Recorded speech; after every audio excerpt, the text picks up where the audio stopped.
পাকিস্তানকে white wash করা সোনালী সাফল্য, সাথে বাংলাদেশ ভারতের মধ্যে চলমান কিছুটা রাজনৈতিক অস্থিরতা টাইগারদের গুরুত্ব বাড়িয়েছে। এই দুই ফ্যাক্টর।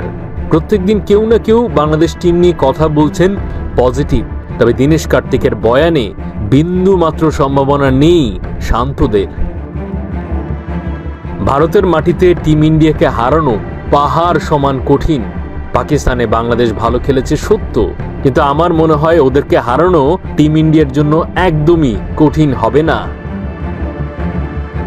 ভারতীয় দলে প্রধান ক্রিকেটারদের সাথে পরম বন্ধুত্ব ডিকের, এছাড়া সম্প্রচার চ্যানেলও ইদানিং গুরুত্বপূর্ণ ভূমিকায়।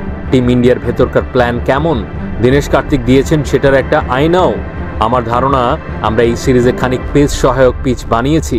দেখেন সামনেই তো অস্ট্রেলিয়া সিরিজ, সেভাবেই প্রিপারেশন হচ্ছে। তাই বাংলাদেশ সিরিজে অতিরিক্ত স্পিনার খেলানোর মানে আমি দেখি না।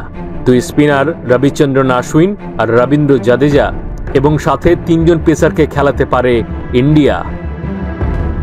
চেন্নাইয়ের প্রথম টেস্টের উইকেটের রং লাল, ঘাসও আছে।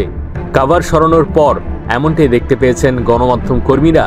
দীনেশ কার্তিক যে গেম প্ল্যানের কথা ভেবেছেন সেটাই যে সত্য হওয়ার দিকে এগোচ্ছে তারই নজির।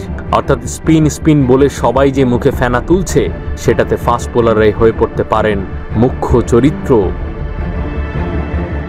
মাহাদি হাসান, ৭১।